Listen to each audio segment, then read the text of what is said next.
It's Mitzi and Mike, and this is the Wave Social podcast powered by Arcade Studios, a show for marketers, creators, and brand builders who want to make waves online.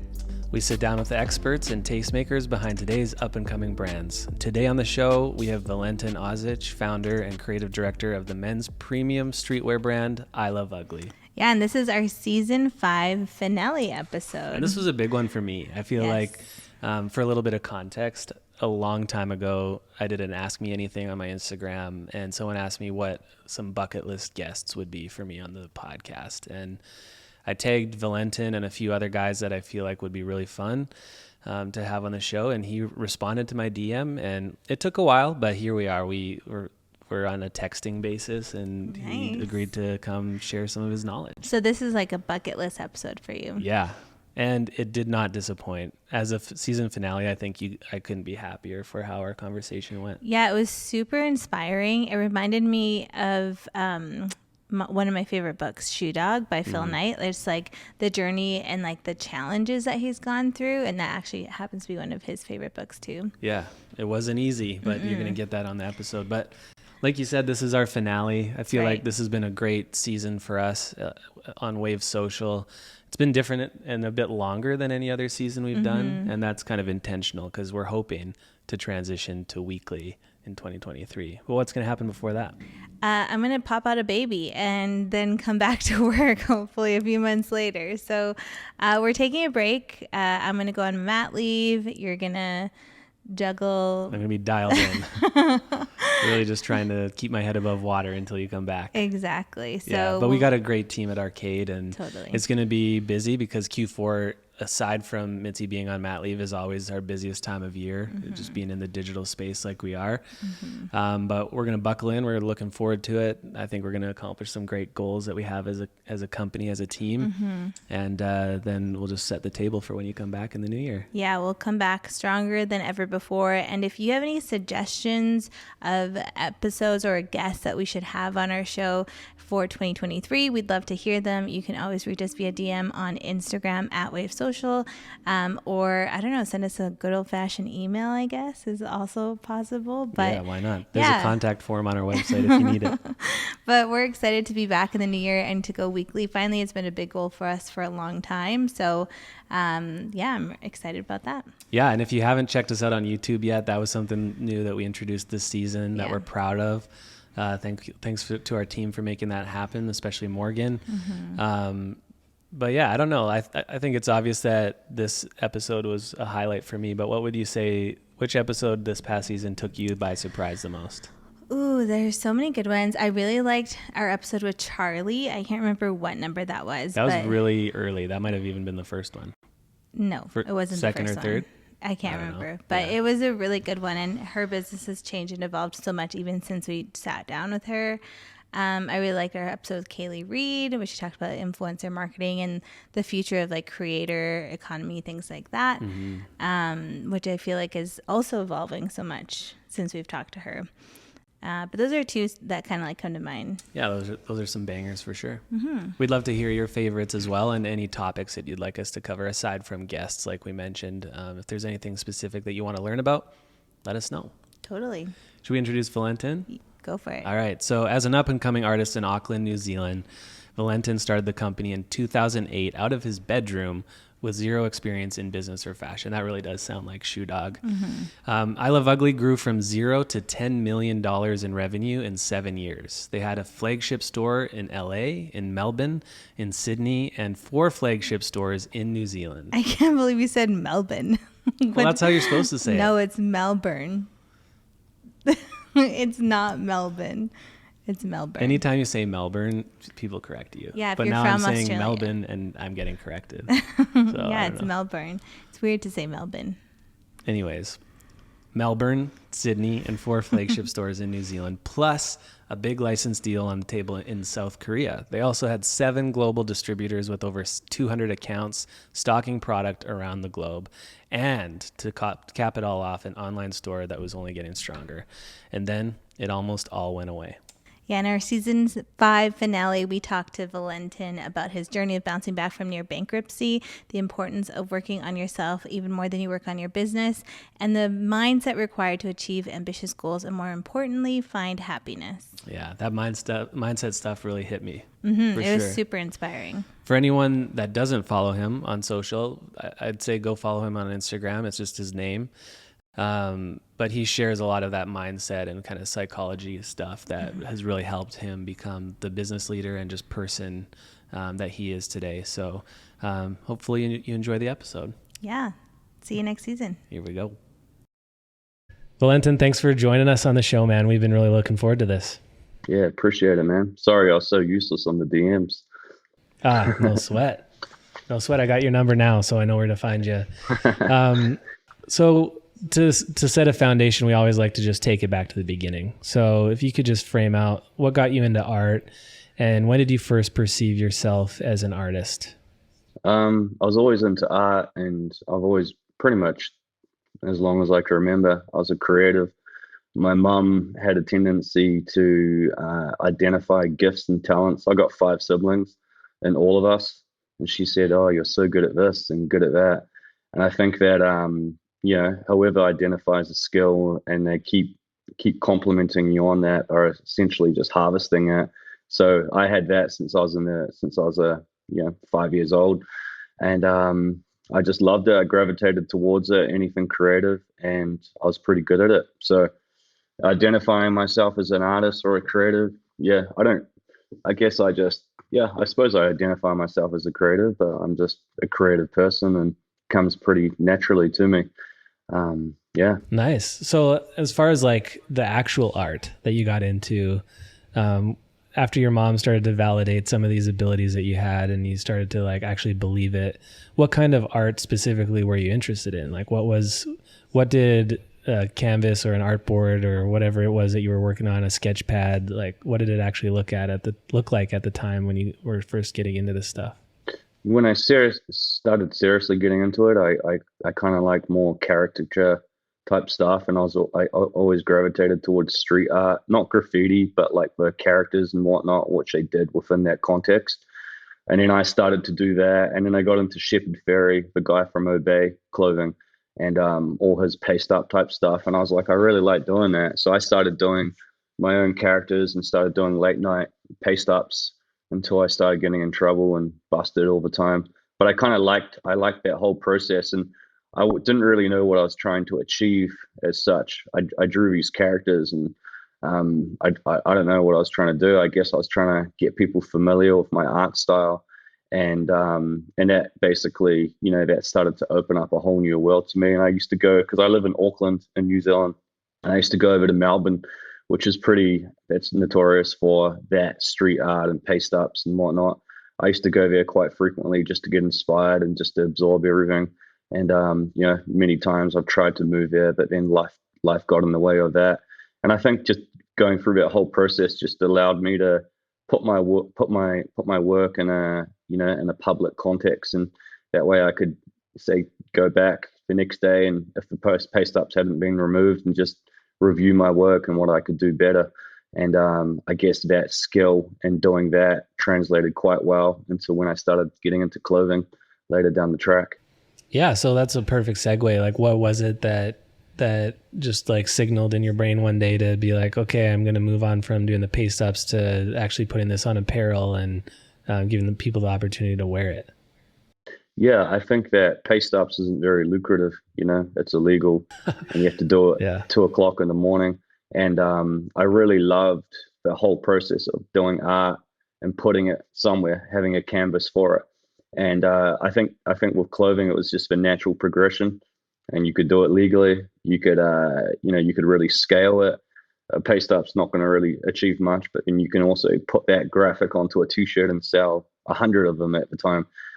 So that for me was the progression. And for I Love Ugly, which is, the brand, it was basically just 3 words, which I randomly came up with at university when the lecturers asked us to summarize our style in 3 words. And for whatever reason, those 3 words popped up for me. And when I started my clothing, I was like, okay, well, I Love Ugly. That's quite a cool name, an interesting name. It creates that sense of wonder. It draws people in. But I wanted the aesthetic, which I produced, to be very clean and minimal. So it was like this nice juxtaposition of the word ugly with a very clean aesthetic. So that's how it translated. When I first started, I was just fumbling around trying to work it out. I was trying to do my own screen printing, and I had are you allowed to swear? Yeah, I had a go shit for it. ton of ideas, and and that was the birth of my clothing brand. And I, even to this day, I don't know how to turn on a sewing machine. I'm the most untechnical, probably clothing fashion designer in the world, but I know what I want. I've got the vision in my head, and ever since I was young, I always had visions of, when I went out to go start with a drawing or a painting, I always knew what I wanted in my mind, and then I just basically put that to paper. So I'm just going to move. The sun's coming up. Yeah. No worries. Nice. I've always been curious about where I Love Ugly, the name, came from. And now that you said that it came like it was a natural, like almost reaction to how to describe your aesthetic and your art style.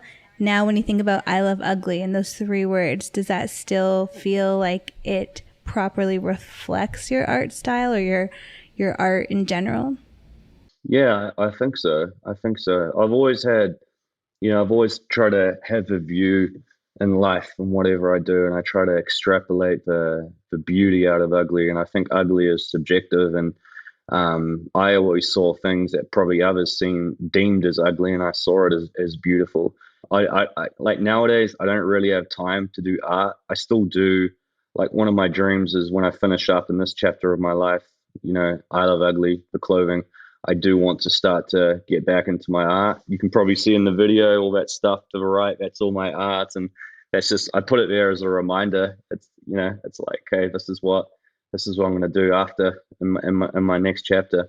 But yeah, I love it. I try to work with as many artists as I can, especially smaller artists, because they remind me of me when I was younger and when I was starting up. And I think giving them a platform and an opportunity to start working with a bigger company and starting to understand, how you can make a name for yourself and you can make money, by providing them an opportunity. And also, it's quite different. It's quite different when you do art, say on a piece of paper or on a canvas, to on a t-shirt.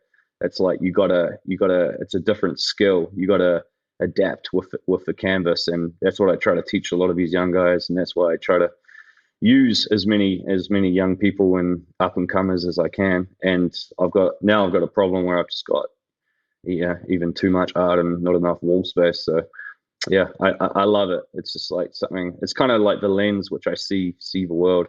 Sounds a bit kind of cliche for an artist, but it's just the way I see it. I'm just an artist that learned business and morphed the two together, and then I think I've done quite well from it. And I think the fact that I came into business naive and not studying business, I think it actually served me really, really well. Yeah, definitely. I feel like learning and studying business just isn't necessarily the thing that'll make a brand successful, like it's really like, I think the artist's perspective that has always set I Love Ugly apart as someone who's followed it. And as an artist, like for you, when you got into apparel, it was like graphics and all over prints that were a big part of how you started. How much did you think about like the actual garment itself as well? Like, were you, I know you said you never have touched a sewing machine, but were you thinking about different cuts and silhouettes at the time? Or was it like you found a good spot to get some t-shirts from or some blanks from, and then you just were worried about what was going on top of it? Yeah, and I guess so outside of being an artist, I think, I was a pretty good graphic designer as well, and I was pretty good at designing clothes as well. And I'm not saying it arrogantly. It was just I identified that within myself, and I just basically morphed the 3-4 skill sets all together. But I just saw cuts. I used to go out to parties and gigs and whatnot when I was younger, and you just see cool in New Zealand, there's a word called steezy, which means like dope, essentially. You'd see these cool, dope, steezy dudes, and you'd be like, oh, fuck, that's pretty cool, the way they're wearing that pant or this. But they were kind of customizing it themselves. So I was thinking, well, why don't I bring that? Why don't I make that product and bring it to market and kind of brand it in a cool way and put it under this cool label, and then start selling it in cool little boutiques. And that's how I saw it. And I think the pin drop for me when I was over in Amsterdam, and doing what you do in Amsterdam. I was pretty high, and then I saw this guy. He was like, wearing this particular pair of pants, and the way he kind of wore it, and I was like, oh, that looked pretty cool. It was slightly more tapered, just with like a little zip down on the inside of the ankle, and it just stayed on my mind. And as soon as I got back to New Zealand, I got it sampled up with a local pattern maker, and I think we did about 15 samples, and we finally got it. And that was the birth of our iconic Zespy pant, and brought that to market. And almost immediately it started to, for back then, it started to work. 5 pairs a week, 10 pairs a week, and now to this day it's probably sold over 100,000 pairs. And that's even now. I just basically get things that I work and morph them together, and I experiment. And the stuff that I release is basically it's from a bunch of failures, and that's what I always tell people as well. Just a lesson in that. It's just like everybody almost procrastinate around releasing the perfect print or the perfect piece of clothing or the perfect song or whatever. It's just like, put it out there and let the market decide, because whatever you think may be amazing in your own mind may be shit to the market. But what you may feel shit is actually amazing to the market. And the market is the ultimate decider about whether or not your work is good. So that's why I always say, it's just like, put it out there. And I'm not afraid to fail, and I'm not afraid to put products out there that I'm a little bit unsure about. Usually when you're unsure about it, I think you're onto a good thing, because you don't have anything else in the market to validate it. You're originating, you're paving the way of the new, and the new is always scary. So that's that's the mindset. And I've just crafted that mindset over the years now, and it's allowed me to become a lot more bold in my actions. And it's not only in products, but it's also decisions which you make within your business and what you want to do, and even your own life as well. I live out of the city. I live in this beautiful, bush. It's called the Waitakaries, and it was a bold move, but I decided to do it just to get away from everybody so I can decompress. And a lot of people are like, what the fuck are you doing living out here? But I love it, and I think it's been a very pivotal move just in my life in general. So bit of a rant. I probably went off question there, but yeah. No, that's stuff that we want to get into in this conversation anyway. And I feel like Mitzi's probably listening to this being like, oh, now Mike's going to want to move in the bush. Because I feel like as I get older, I don't want to be around people as much, I just feel like life is stressful and noisy. And so I kind of envy that move you made. Yeah. But I wanted to talk about the Zespy pant first, and then we definitely get into some mindset stuff. But I still remember, I feel like it was 2010, buying a Zespy pant at this one shop that carried I Love Ugly in Saskatoon, Saskatchewan in Canada, just this like small city. I don't know if you ever heard of Saskatoon, but No. but yeah, that's when I came on to I Love Ugly, and it was at the time, it honestly to me felt like just a completely different direction than any other brand that I was watching. I feel like around the same time, the Hundreds was a brand that people were stoked on out of California, and but I Love Ugly was so clean, and the Zespy pant was so distinct. And then I feel like after that, there was a whole wave of like jogger pants and like drop crotch stuff and all of that. But where do you see the Zespy pant in the broader picture of like those whole different styles of pant that kind of came following that? Yeah, I definitely think it was one of the originators, and may not get recognized as one of the original jogger style pants, but yeah, one of the main reasons I'm here is because of that pant. And at the moment it's not even in our top 10 sellers. Things go through trends, but I know it will. but we've also got other pants now that match, if not better the Zespy pant. But I think it was just amazing in a sense where it's kind of what I said before. It just gave me that confidence to put stuff out, to trust myself, to experiment, to, if you do have a vision in your mind, to, try your hardest, even after 15, which is nothing really, 15 attempts to try get it as perfect as you can. And then, once you kind of get it to that point as well, it was still, we were still improving the fabrics and, the stretch and the little details and things like that. But yeah, I think it's got a big part to play, and it put us on the map, and made people like yourself on the opposite side of the world know about us. So in that sense, yeah, it's pretty awesome. And I think also the fact that I branded the actual product, it wasn't just some random name like, I don't know, Chino Jogger Pan or whatever. It was actually branded just a random name, which we made up. We try to do that as well, so that way, people can identify. It's just like, okay, that's the Zespy pan, or almost like the Levi's 501. It's just like, that's the I Love Ugly Zespy pan. So, and it's kind of catchy and it sticks. Yeah. As a relatively smaller brand at the time, when you started getting all that traction for the pants, what was it that helped spark that? And I saw that you even got people like A$AP Rocky wearing them. How did that happen? And then how did you it put you on the map, so to speak, but what else did it do for your brand? Yeah, I think, it just put us on the map, and it happened quicker than I expected. And then I Love Ugly almost it had a cult following just off one pant. Amazing in the sense where it allows you to break through to the next level, but it's also dangerous in the sense where you're creating almost a one-legged stool for your business. So as soon as that leg gets kicked out, you don't have a business. So at the same time, while that happened, we were working extremely hard to innovate that product, but also to introduce other products alongside. So we weren't reliant on that product, because things go through seasons, and I knew that was also going to have a season.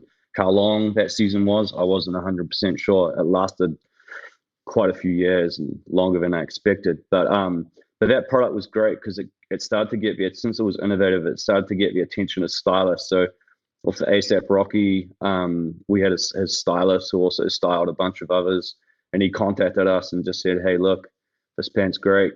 Can I grab some?" He grabbed some, and then A$AP liked it, loved it, and he ended up buying, got him a whole bunch of pairs, 10 pairs or whatever. He started wearing it, and he wore it to Coachella and whatnot. But the thing is since it doesn't have I Love Ugly all over it, it was up to us to basically leverage it. And we saw that, and we leveraged it. We had a little triangle, our little logo emblem on the back pocket. So we just did a great job of leveraging the fact that this celebrity was wearing our product. And then that's what got people talking, and, people caught on to that. But, there's many, people, you celebrities or whatever, wear products. It can be a white t-shirt or whatever. But if you do it, and if it's your company and it doesn't say your name on it, and you're not telling people about it, then you're doing a shit job of actually promoting. And a lot of people are in New Zealand. There's this thing called tall poppy syndrome, where you're almost ridiculed if you promote yourself or promote your product, or you try to do well. And I just didn't give a crap about that. I just wanted to make my dent, and I wanted to provide for my family. I had a little daughter at the time, and I just wanted to make a statement, and I didn't really give a crap about this tall poppy syndrome bullshit. I just wanted to create something big, and that's what kept me up at night. That's what kept me up. I had to work during the day, work in the bank, which was so soul destroying, but I had to work till 2-3 o'clock in the morning, and that's what kept me up, is this burning desire and this vision to actually create something and make my splash in the world, whatever that was. And for that particular time, it was making I Love Ugly blow up, and that resonated with a lot of people, a lot of our team, and everybody got on board, and we've got an army of people, chasing a vision. That's when you can really start to make some amazing waves and get some momentum going. Yeah, for sure.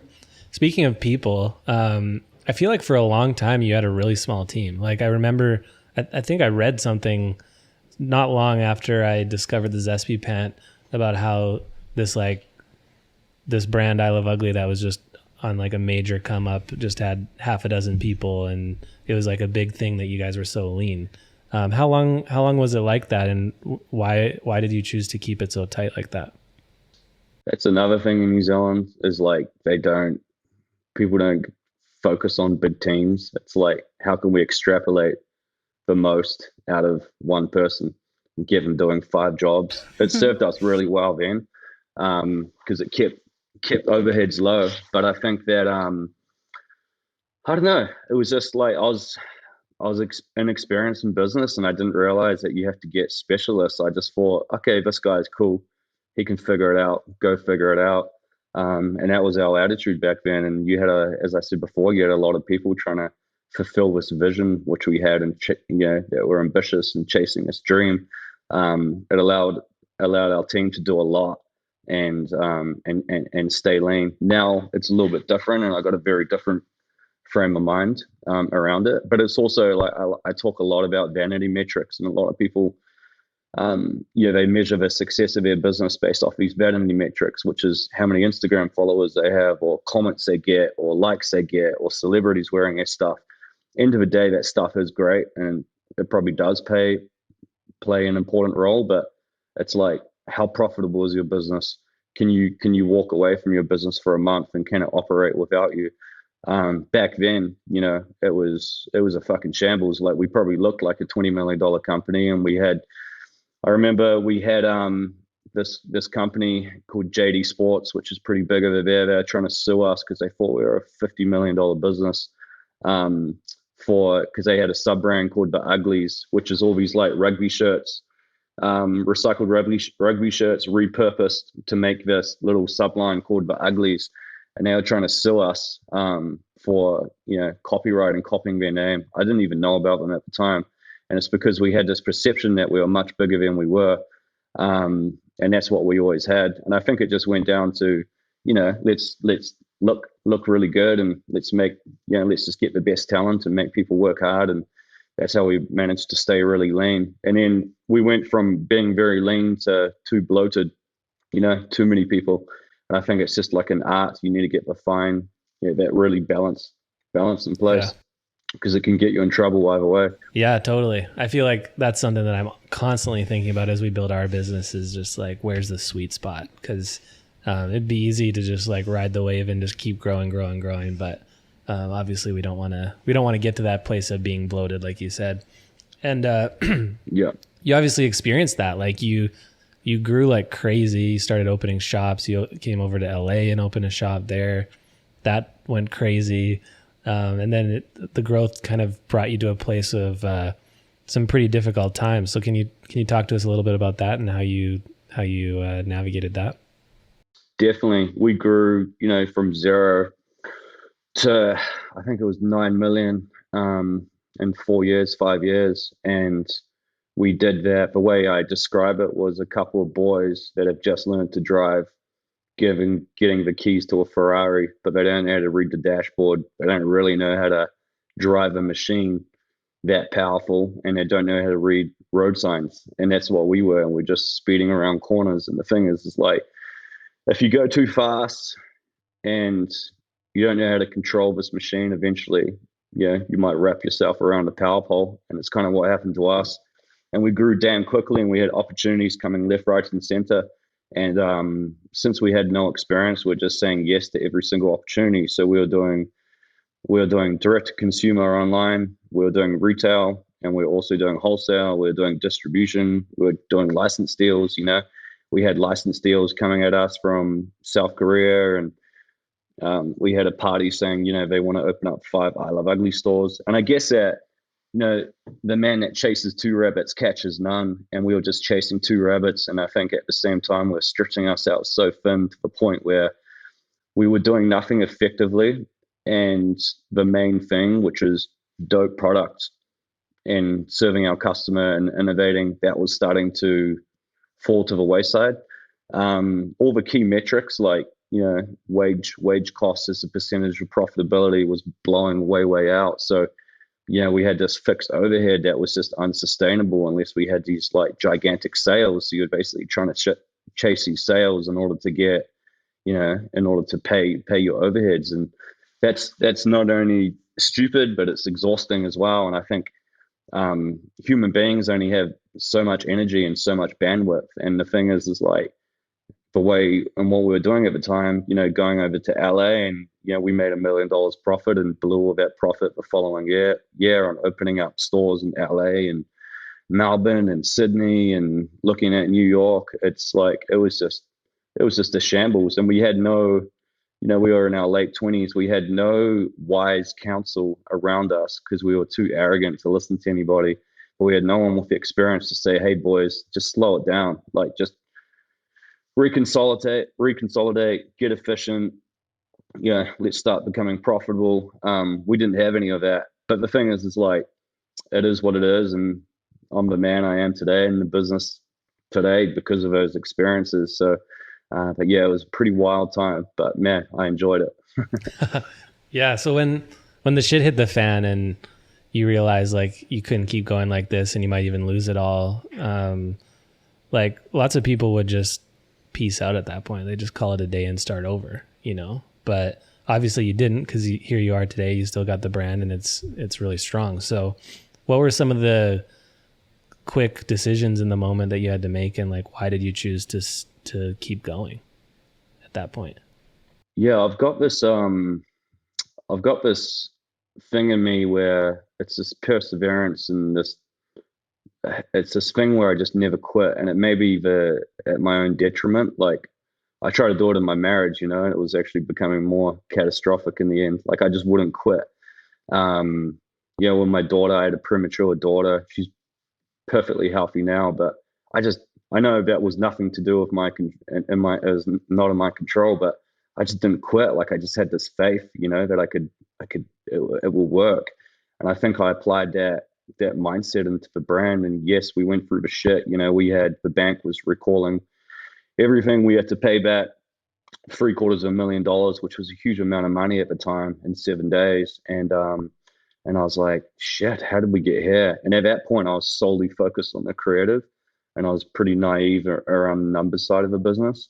And I went to my business partner at the time. I was like, what's going on? And I think that, we just had this thing where you kind of know deep down in your soul that something's wrong, but you ignore it. And I think that when something's seriously wrong, if you keep kicking a Coke can down the road, it's going to eventually come back to bite you. And this is what we were doing. We were just delaying the inevitable. And I think when people have problems, they're too scared to acknowledge them, because acknowledging the problem requires courage, it requires effort, and it almost like spoils the party that was going on, the good times that we were going on. There's this narrative in the market, especially over here. It's just like, these are the golden boys, whatever they touch turn to gold. So you basically develop this ego, and when you got an ego that big, and when you're that young, you don't want to recreate the narrative that you've got problems, or you need to make some serious changes. And we had the fancy cars, the fancy offices, the fancy houses, just everything, and I didn't want to do anything to disrupt that or jeopardize that.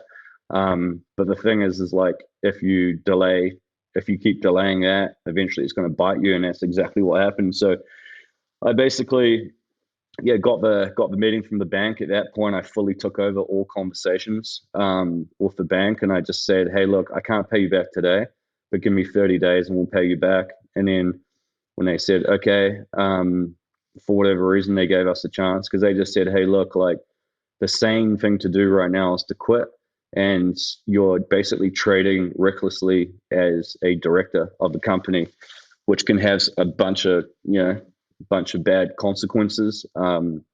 If you don't pull this around, the odds of you turning this around are pretty slim. Like you're probably not going to pull it through. And my naivety was my savior, and I just refused to listen to that bullshit. And I know that, I've read a lot of books over my time, and I knew that I was at a pivotal moment where a lot of, I'm not saying I'm great, but the ones that I read, the greats, they all came to this crossroads, and I just refused to quit. I just got to work, and I just like basically killed the ego, and it's like, okay, I got to sell some shit. So basically, did a warehouse sale the next day and sold. We sold, I don't know, hundreds of thousands of dollars of product. But the thing is, we are selling our product below cost, so there's going to be a shortfall. So sold that. And then I had to basically run around town trying to refinance and trying to get more debt. I had to remortgage my house. So basically came out of that with about $2.5 million of personal debt. I managed to, long story short, I bought out my business partner for peanuts. Like at the moment, it was at that particular time, it wasn't really worth much. But looking back in hindsight, it's peanuts to obviously now. And I just took the risk, and I was just relentless. And it's like, fuck it. When you're going through hell, just keep on going. And I was balls deep in debt and whatnot. And I knew where we went wrong. It wasn't the fact that I Love Ugly was not desirable and people weren't buying the product. It was more of a governance and structural and operational problem. And I knew that I could fix that. And I just need to get out of this little hole.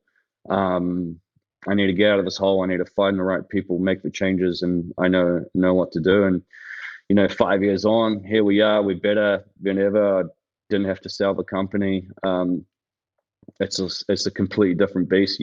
We went from that to now it's a extremely profitable 8-figure business, which I can go away from for a month, and it's not only operating, but it's thriving without me.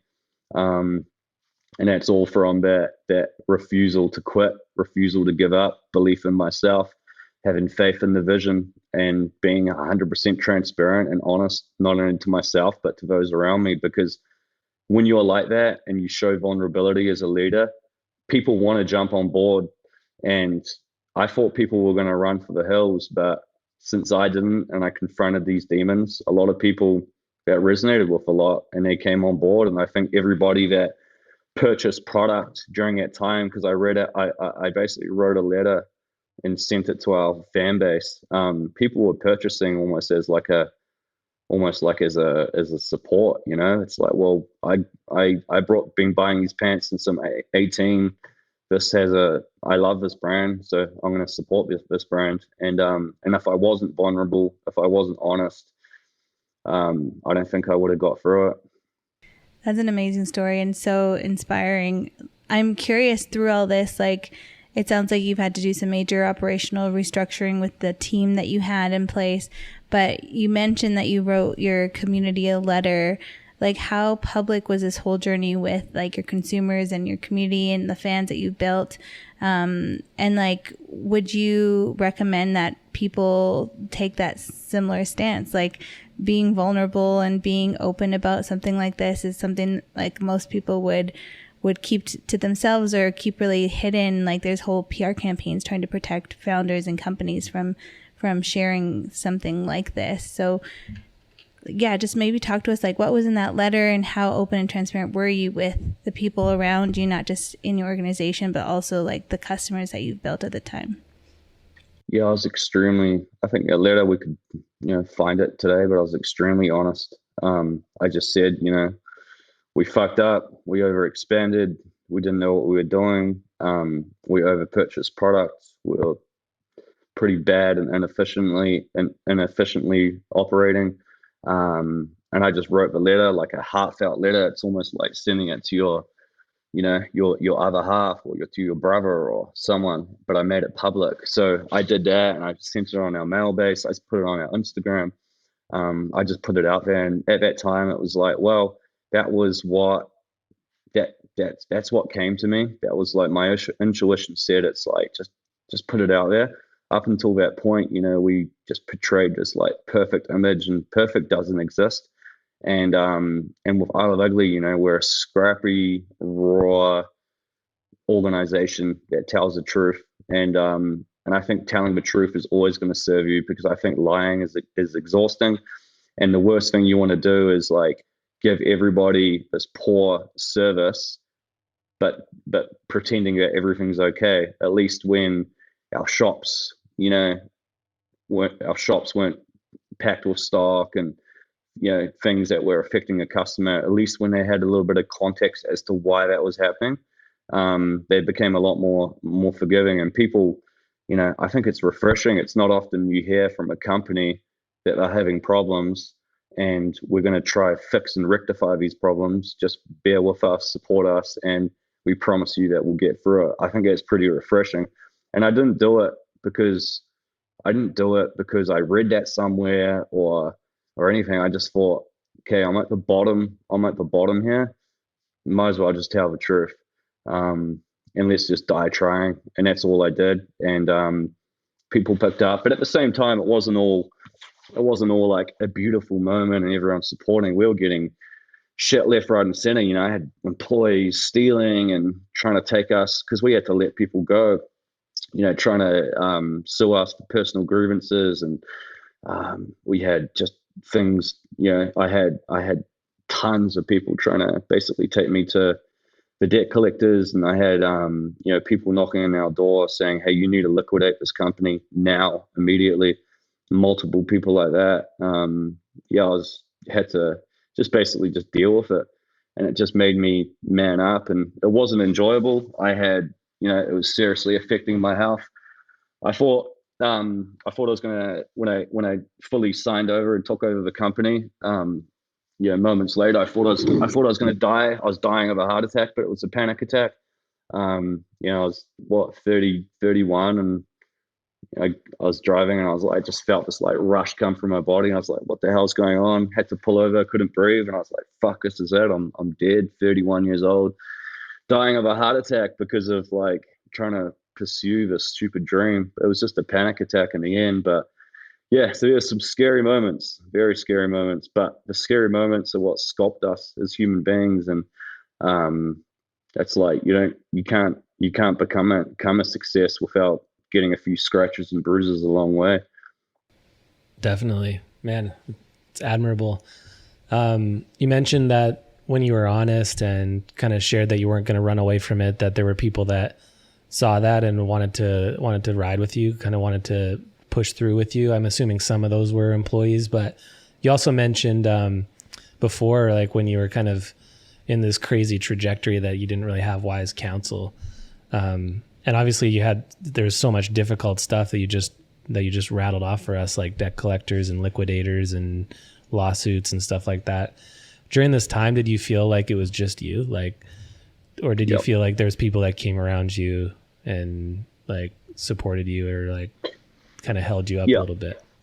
Definitely. Like there is people that come around you and support you, but it is just you. Because at that time I was 100% owner of the business. I bought out my previous partner, and any other battle, him and me would fight together. But at this point, he was done. He didn't want to continue. He was just looking after his family and himself. And I respect that, and I get that. And you got to have some big balls to do this. But I felt very lonely.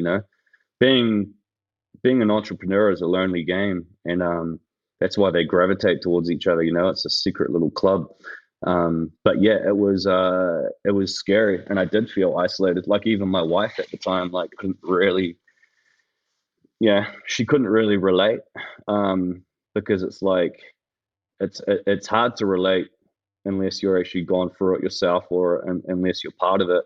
It's like when someone gets seriously sick with cancer and whatnot, you can have all support people, but the cancer's in your body, and you got your own mind, and it's all those scary moments when you're by yourself, that you have to kind of deal with. But yeah, I felt very alone, extremely alone.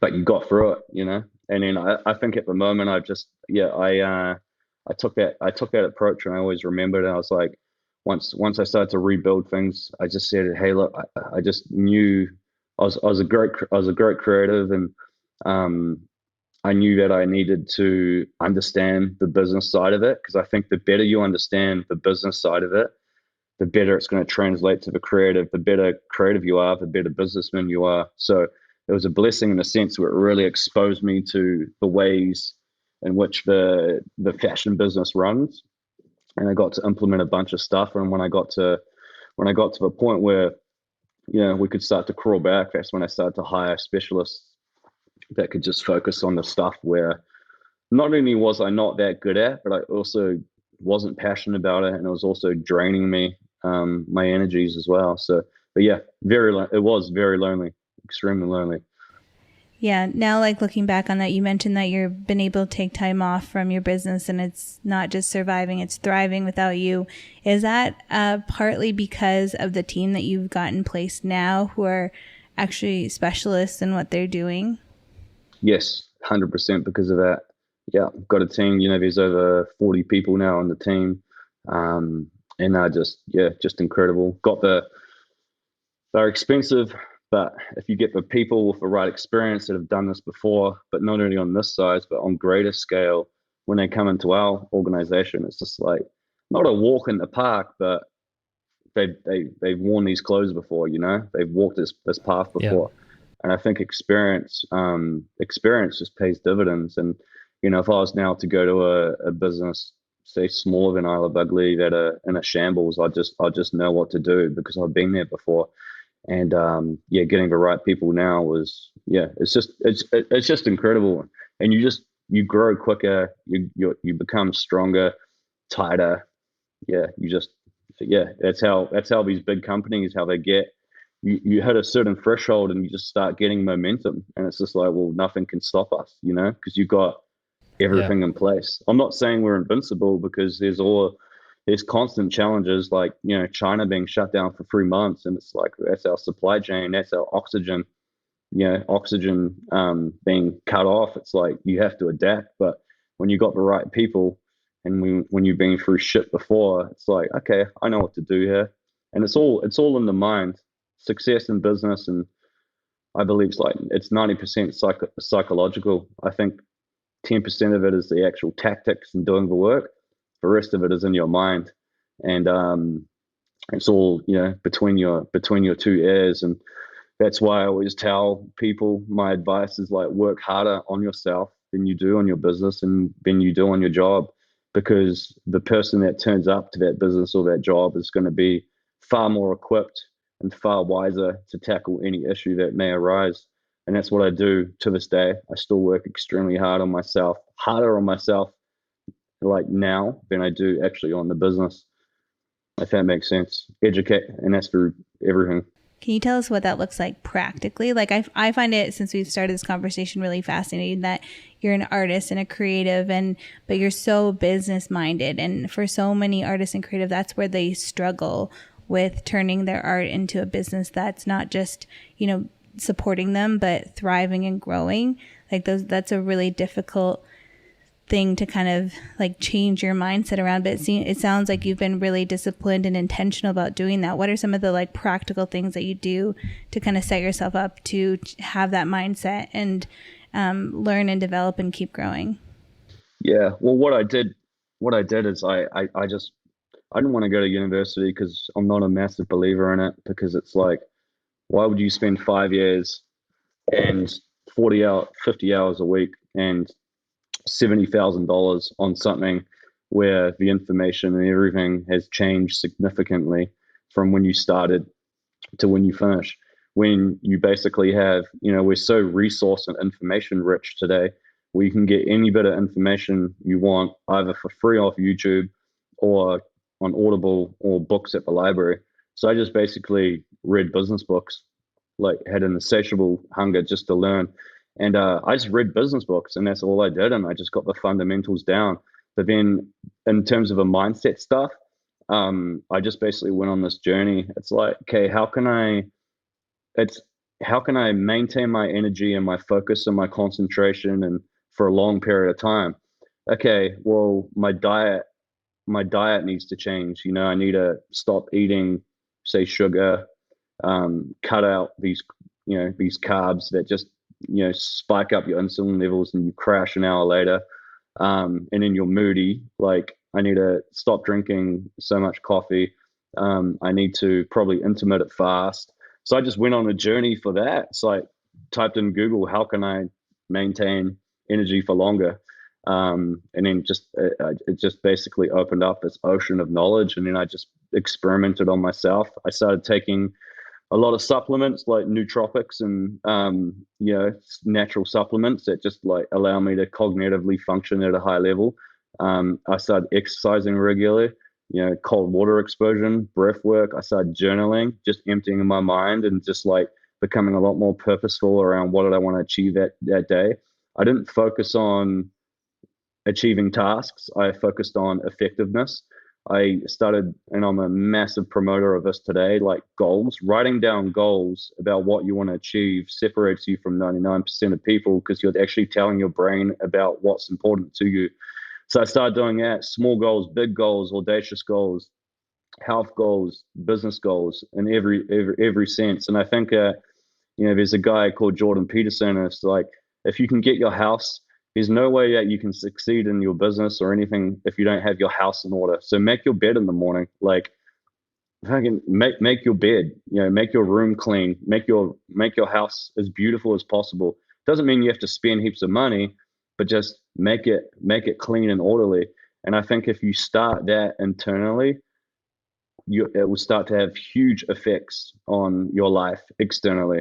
And that was basically my practical thing. And to this day, every time I deviate away from that, I basically don't, when I went through my divorce, beginning of the year, which was probably the most challenging thing I've ever gone through because I got 3 children and everything. It's just like, I just doubled down on exactly what I'm telling you guys now. I didn't drink, didn't smoke weed, didn't do pills, nothing. I just started running more, breath work. I went and spoke to someone, a therapist, which I've never done before, journaling, and I started to just flood myself with gratitude and just all the things which I am appreciative with. And don't get me wrong, like it was still hard and it still is hard, but 8 months later, 7 months later, I feel like people are surprised. They thought I'd be in the dumps and the mess, and I think that it just goes to show that this stuff works. Like I've gone through some pretty crazy, and I know that people have gone through significantly harder times for me, and it's all contextual and it's all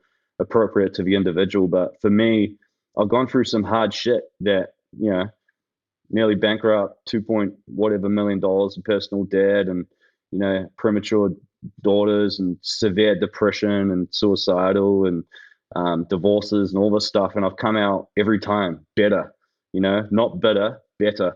And I think that it's because I just apply and I eat my own cooking, and everything that I'm saying now, I just apply and it works. And I believe it can work for everybody.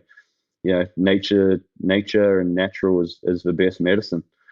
Yeah. I'm on a similar wavelength, maybe not to the extent that you have, but definitely like changing up the diet, getting exercise more regularly, getting some supplements in the mix. Like that's been a game changer for me. Even just not eating the same shit I've always eaten that never makes me feel good. It's like you reach a point at some point where you realize like you're doing a lot of this to yourself. And if you just take control of it, like your life can be so much better. I've followed you on social for quite a while as well, in addition to the brand. And I've always appreciated the articles that you share. And just some of the like mindset kind of punchy one-liners or little pieces of advice. And I don't know if I'm quoting this exactly right, because I just had written it down in my own notes when I saw it. But at one point you shared something around how we call problems because they weren't part of the plan.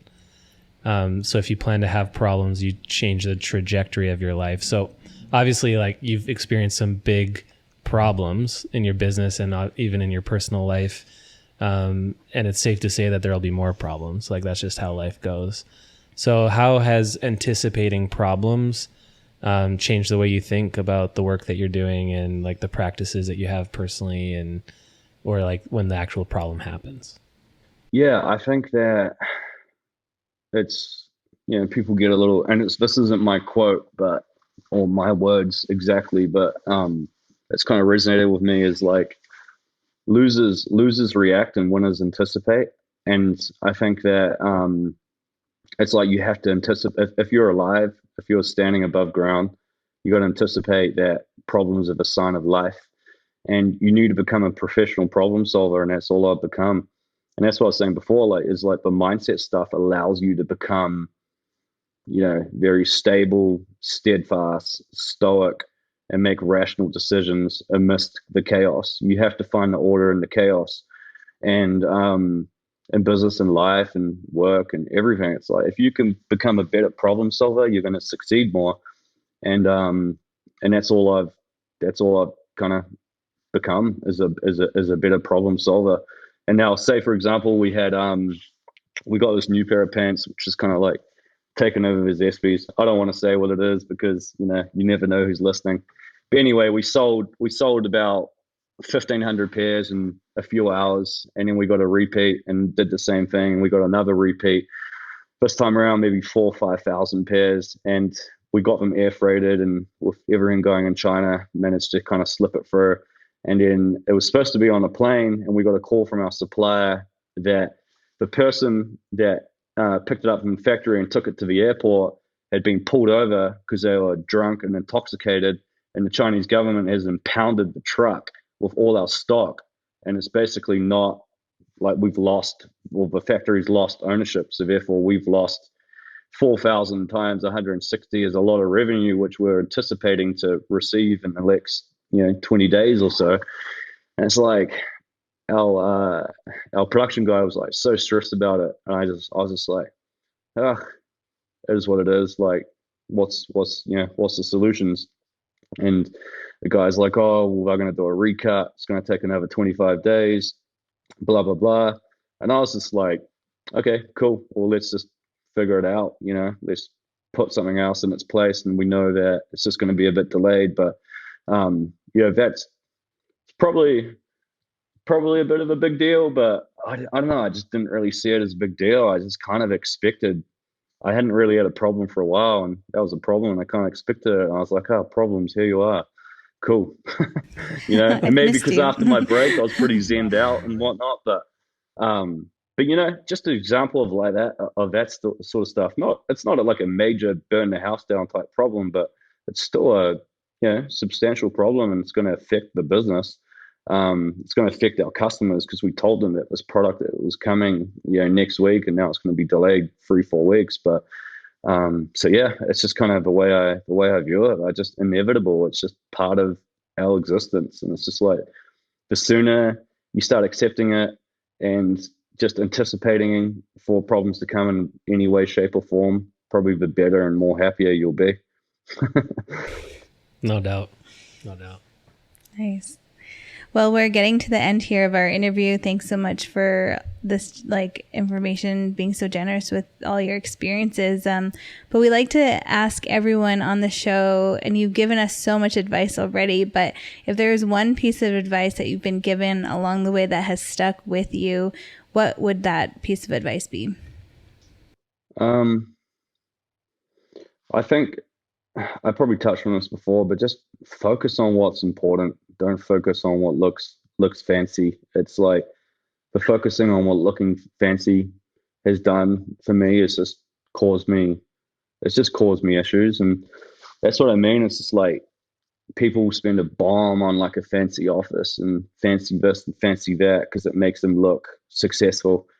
But it's just like, it's a bit of a waste of time, to be honest. Like, it took me years, I'm 14 years into it, and now we've only got a fancy office. The other offices were a little bit respectable, but it's like, it doesn't really matter. It's the engine room, the grit, where all the action happens.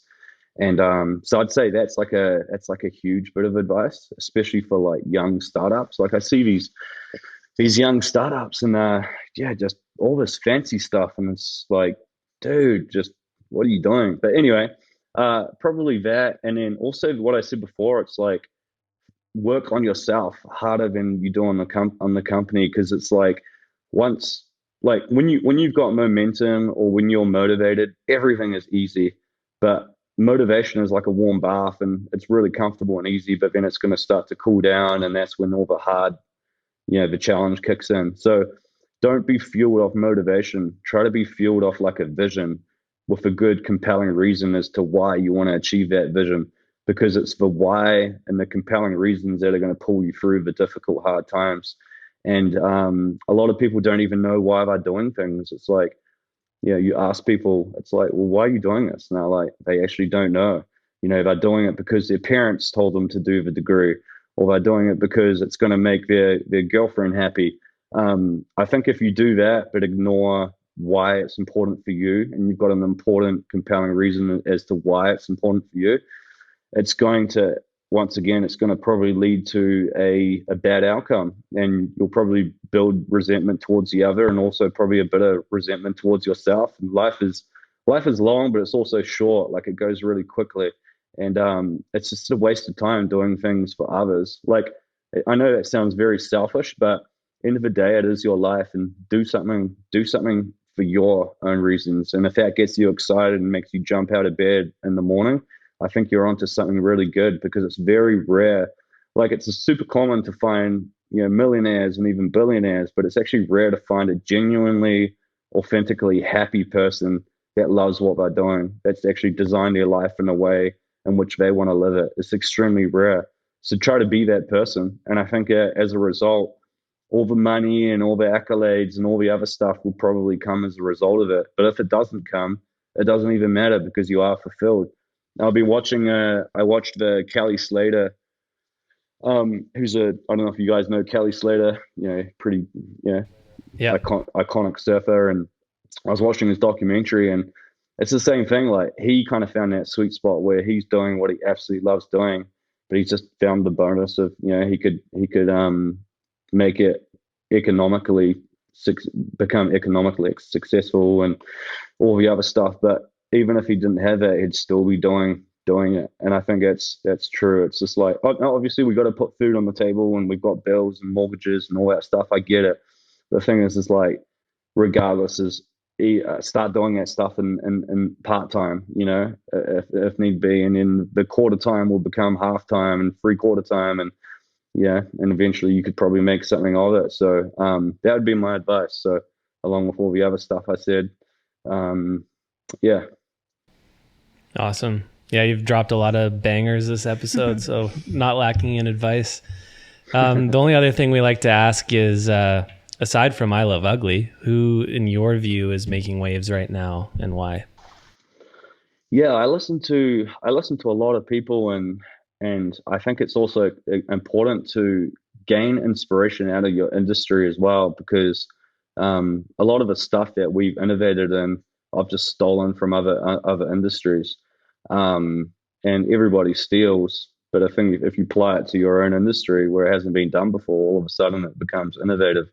And it's just a reciprocal way of life. Like, everybody's borrowed their ideas off somebody. So who I'm listening to, I think in terms of, say, fashion, I think, the guys over in New York, like Amy Leondora, are just pretty incredible. I know that they got a shit ton of funding in the early days, so it allowed them to. Americans do it differently. Like, they get basically funding from the get-go, and then they can take their time and just build the brand and the model, and then when they're ready, they'll get another round of funding. We're very differently, where we try to become profitable and structured and create the model from the get-go. And then once you become at a certain scale, you can either do, say, like a trade sale, or someone can do some equity buy-in, just to allow you to either take some money off the table personally, or just get some working capital back into the business for expansion. But the cool thing nowadays is there's so many. I'm kind of going off on a bit of a tangent here, but the cool thing nowadays is there's so many alternative types of funding where you don't need to do that. But anyway, so Amy Leondor for clothing, obviously epic. I just finished the James Clear book called Atomic Habits, which I highly recommend to a lot of people. It's just like, allows you to reflect on your life and just the little small things, and the little small things compounded basically contribute to the overall greater result. There's that. I've got some friends, some personal friends, and I was saying before about someone that's kind of really designed their life, like my best mate. My best mate Andre kind of had this frame of mind since he was 19. Him and me are both 36, and he's just designed his life in a way where it's just like revolves around his passions, what he wants to do. And he's a great mentor to me. It's not all about work. Like, you're not going to get to your deathbed and wish that you worked more. You're going to wish that you lived more, or spent more time with like family and friends, and creating experiences and memorable moments. And I think it's a great way to live. And I've got to, honestly, there's a ton of people that I listen to and stuff, like a stack. I probably couldn't just like single them off, but there's nothing that's just like one thing that jumps out. It's just a bunch of little things all over. So I'm in a very rediscovering who I am phase, just due to when you're in a relationship for 14 years, you become so intertwined.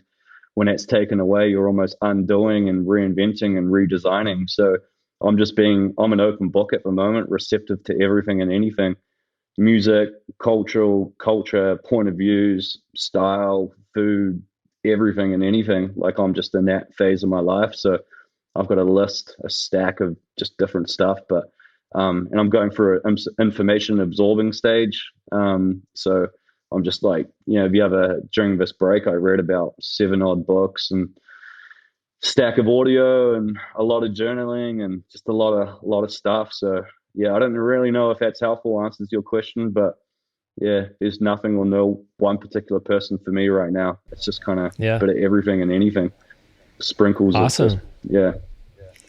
It does answer the question. I don't think there's a right or wrong answer for it. It's just more so like, what are you looking at? What are you listening to? So that's a great list. Well, thanks, man. It's been really cool. And you truly are an open book. I appreciate that we can come into this without having any like previous relationship, and you just show up honest and raw like that. So I think our listeners are definitely going to benefit from it, and we'll keep in touch. Thanks a lot. Amazing. I appreciate the opportunity, guys. Yeah, man. Well, we'll keep watching, and we'll be cheering for you. Yeah, appreciate it. Thank you so much. Nice to meet you both.